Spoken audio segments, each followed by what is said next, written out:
తాకట్లో ఉన్న మీ బంగారాన్ని విడిపించి ఆ రోజు ఆన్లైన్ రేటుకి కొంటాం. Sharma gold company. నమస్కారం అండి. సుమన్ టీవీ ప్రేక్షకులందరికీ శ్రీ పరాభవనామ సంవత్సర యుగాది శుభాకాంక్షలు.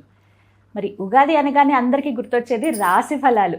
మా జాతకం ఎలా ఉంది, ఈ సంవత్సరం ఎలా ఉండబోతోంది తెలుసుకుందాం. వివరించేందుకు మనతో పాటు ఉన్నారు శ్రీ జగదాంబ త్రిశక్తి పీఠం పీఠాధిపతులు తాళ్ళూరి బనారస్ బాబు గురూజీ. వారితో మాట్లాడి ద్వాదశ రాశుల జాతక ఫలితాలు ఇవాళ వీడియోలో తెలుసుకుందాం. గురుగారితో మాట్లాడదాం. గురుగారు నమస్కారం అండి. శ్రీమాత్రే నమః. గురుగారు, కుంభరాశి వారి జాతక ఫలితాలు ఈ పరాభవనామ సంవత్సరంలో ఈ విధంగా ఉన్నాయి. ఎందుకంటే ఇక మరికొద్ది రోజుల్లో శని ఏళ్ళనాటి శని పూర్తవబోతుందన్న ఆనందం వీళ్ళలో ఉంటుంది. కొద్ది రోజులు అంటే రోజులు లెక్కించుకుంటూ ఉన్నారు. కొంతమందికి ముందంతా బాగుంది, ఇప్పుడు వెళ్ళిపోయే టైంలో చాలా ఇబ్బందులు పడుతున్నామండి అని చెప్పే వాళ్ళు ఉంటారు. మరి ఈ సంవత్సరం ఎలా ఉండబోతోంది వారికి? సహజంగా అమ్మ ఏలినాటి శని 3 ఫేజెస్ అంటాం మనం. 3 ఫేజెస్గా ఉంటుంది.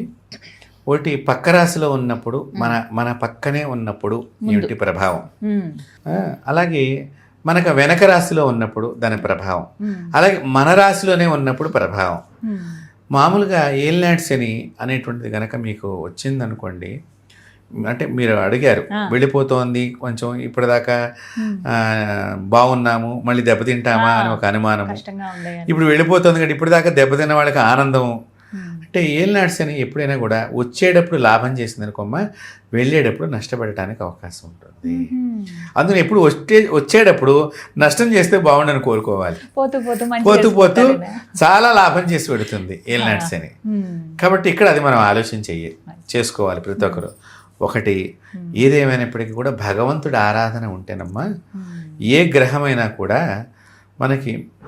మనకి చాలా, అంటే గోటుతో వెళ్ళిపోయినట్టుగా, గొడ్డలతో కాకుండా గోటుతో వెళ్ళిపోయినట్టుగా దాని ప్రభావాలు భగవంతుడు మనకి తీసేస్తూ ఉంటాడు. కాబట్టి భగవంతుడి ఆరాధన కావాలి. గ్రహాలన్నీ కూడా, గ్రహలోకం అంతా కూడా మనకి చాలా తక్కువ డిస్టెన్స్లో ఉంది.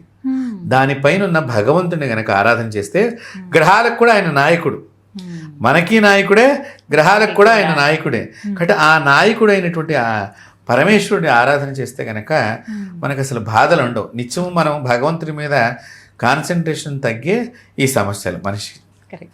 కాబట్టి ఇప్పుడు మనం కుంభరాశి వారిని కనుక చూసినట్లయితే ధనిష్ట 2 పాదాలు, శతభిష, పూర్వభద్ర 3 పాదాలు కూడా ఈ యొక్క రాశిలోకి వస్తాయమ్మా.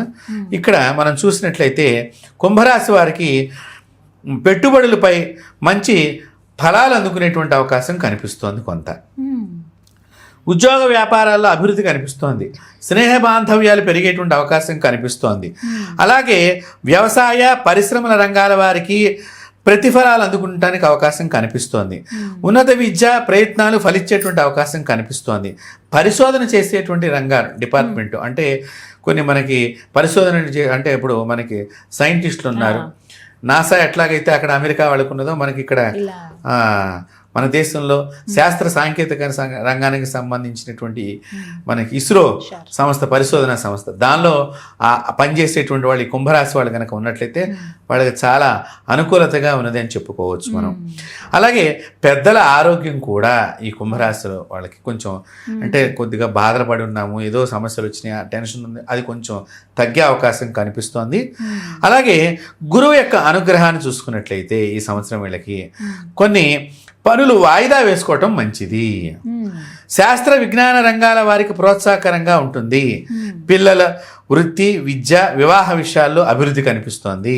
టెలివిజను, క్రీడలు, సృజనాత్మక రంగం వారికి, బ్యాంకింగ్, ఫైనాన్స్, విద్యా సంస్థలు, సినిమా రంగానికి సంబంధించినటువంటి డిపార్ట్మెంట్ వాళ్ళందరికీ కూడా కొంత అనుకూలంగా కనిపిస్తోంది.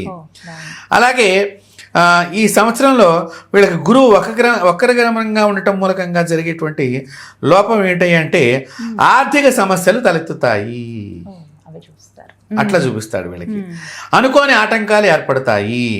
అలాగే కొంచెం ప్రత్యేక శ్రద్ధ చూపించాలి. ఆరోగ్యం పట్ల ప్రత్యేకించి ఆరోగ్యంగా వారు ఉన్నామా లేదనేది కొంచెం శ్రద్ధ చూపించుకుంటూ ఉండాలి ఈ సంవత్సరం అంతా కూడా. ఏదన్నా వస్తే చక్కగా డాక్టర్ని చూపించుకోవటం మంచిది. ఇదేదో మామూలుగా గ్యాస్ నింపి అనుకోవద్దు. ఎవరు కూడా కొంచెం ఆరోగ్యం పట్ల శ్రద్ధ ప్రత్యేకించి చూపించాల్సిన పరిస్థితి కనిపిస్తోంది. అలాగే శని యొక్క వీక్షణను మనం చూసినట్లయితే శని వీళ్ళకి 2వ ఇంట్లో ఉన్నాడు. ఎలాంటి ఫలితాలు ఉంటాయి? దాన్ని చూస్తే కనుక ఆరోగ్యం మందగించే అవకాశం కనిపిస్తోంది. పై అధికారులు ఒత్తిళ్ళు ఎదురవుతాయి. అలాగే వేతనాలు పెరుగుతాయి, ఖర్చులు కూడా పెరుగుతాయి. అది ఖచ్చితంగా. ఖర్చులు కూడా వేతనం పెరిగింది అనగానే మనకు ఆనందం ఉంటుంది, లగ్జరీ కాబట్టి ఖర్చులు కూడా పెరుగుతాయి. కాబట్టి శ్రమకు తగిన ఫలితం కనిపించటం లేదు అనే ఒక దిగాలుగా మనిషి ఉండేటువంటి అవకాశం ఈ యొక్క కుంభరాశి వారికి కనిపిస్తుంది. అంటే నేను చాలా చేస్తున్నానండి, చాలా కష్టపడ్డానండి, అయినా ఫలితం కనిపించట్లేదండి అనేటువంటి భావన ఈ కుంభరాశి వారికి కనిపిస్తోంది. అలాగే ఉద్యోగ అవకాశాలు పెరిగేటువంటి అవకాశం కూడా కనిపిస్తుంది. కొంత ఉద్యోగాలు కొత్తగా మనకి వస్తాయి అనేటువంటి అవకాశం కనిపిస్తుంది. మొదట వ్యాపారంలో ఇబ్బంది ఉన్నప్పటికీ కూడా చివరికి కొంచెం ఆ ఇబ్బందులు తగ్గేటువంటి అవకాశం కూడా కనిపిస్తోంది. ఇక రాహుకేతువుల యొక్క ఫలితాన్ని కనుక మనం చూసినట్లయితే ఈ కుంభరాశి వారి మీద ఎలా ఉంది అంటే మనస్పర్ధలు ఏర్పడటానికి చక్కగా మార్గం కనిపిస్తోంది. కాబట్టి దయచేసి పందాలు పోటీల్లో నష్టపోయే ప్రమాదం ఉన్నది, దూరంగా ఉండాలి. ఆరోగ్యం మందగిస్తుంది, వాహన ప్రయాణం దూరంగా ఉండటం మంచిది. అంటే ప్రయాణాలు ఇచ్చే చాలా జాగ్రత్తగా ఉండాలి. పెద్దల సలహా మేరకు నడుచుకుంటూ ఉంటే నష్టం యొక్క తీవ్రతని తగ్గించుకునే పరిస్థితి మీకు ఉంటుంది. కాబట్టి ఇక్కడ అది మనం చూడవలసినటువంటి స్థితి. పెద్దల మాట చద్దన్న మూట అంటారు పెద్దవాళ్ళు. కాబట్టి వీళ్ళు ఆ పెద్దల మాటని జాగ్రత్తగా పాటించుకొని ఏదైనా సమస్య వచ్చినప్పుడు ఆ విధంగా పెడితే అవతల నుంచి కొంత ప్రెజర్స్ వీళ్ళకి తగ్గి సమస్య జటిలం కాకుండా మరింత సమస్య అవ్వకుండా వీళ్ళకి కొంత ఉపయోగంగా ఉంటుంది. అంటే దాని గురించి పెద్దల మాట వినటం వీళ్ళు ముఖ్యంగా చాలా ముఖ్యమైనటువంటి విషయం. అయితే ఇప్పుడు మనం అనుకున్న సమస్యలన్నీ తొలగిపోవాలి ఈ కుంభరాశి వారికి ఎలాంటి భగవంతుని ఆరాధన చేస్తే బాగుంటుంది అంటే కనుక లక్ష్మీ గణపతిని ఆరాధన చేయాలమ్మా. వీరు లక్ష్మీ గణపతిని కనుక ఆరాధన చేస్తే చక్కగా గణపతిని మంగళవారం రోజున పూజించడం విశేషం, చాలా విశేషం. మంగళవారం గణపతికి చాలా ప్రీతమ్మ. చాలా మందికి ఈ విషయం తెలియదు. అదేదో బుధవారం బుద్ధి వినాయకుడు అనేటువంటిది ఒకటి మనందరికీ అలవాటు అయిపోయింది. కానీ వినాయకుడిని గనక మంగళవారం రోజున వినాయకుడి చుట్టూ ప్రదక్షిణాలు చేయటము, అలాగే సంకష్టార చతుర్థి వచ్చినప్పుడు ఆ రోజున హోమం చేయించుకోవటం, స్వామివారికి అభిషేకం చేయించుకోవటం, అలాగే గణపతి అష్టోత్తరాన్ని చక్కగా ప్రతిరోజు కనుక వీళ్ళు చదువుకుంటూ ఉండటము, లేదా శ్రీ గణేశాయ నమః. కొంతమంది పాపం చదువుకోలేని వాడు కొంతమంది ఉంటారు కదా, అందరి దృష్టిలో పెట్టుకుని శ్రీ గణేశాయ నమః ఇది రోజు కనుక 108 సార్లు స్మరణం చేసుకున్నా కానీ, గణపతి అష్టోత్తర పారాయణం చేసినా కానీ, ఇంకా చెప్పాలి అంటే స్వామివారి దగ్గర మంగళవారం రోజున ఈ గరిక పూచలు దొరుకుతాయి మనకి. చక్కగా స్వామివారికి మాల కట్టి ఆ గరిక పూచల అన్నీ ఒక కట్ట కట్టి దాని పక్కన ఒక పువ్వు, మళ్ళీ గరిక పూచ, అలాగా ఆ పువ్వు కూడా ఎరుపు రంగు పువ్వు అయితే ఇంకా మంచిదమ్మా. ఈ ఎరుపు రంగు పువ్వుతో ఉండేటువంటి గరిక పూచల మాల గనక స్వామివారి మెడలో వేసినట్లయితే మీ అందరికీ కూడా కుంభరాశి వారికి చక్కగా శుభప్రదమైనటువంటి జీవితాన్ని పొందుతారు. ఇదే చక్కటి పరిహారం. చాలా చక్కగా వివరించారు గురుగారు. ధన్యవాదాలండి. స్వస్తి.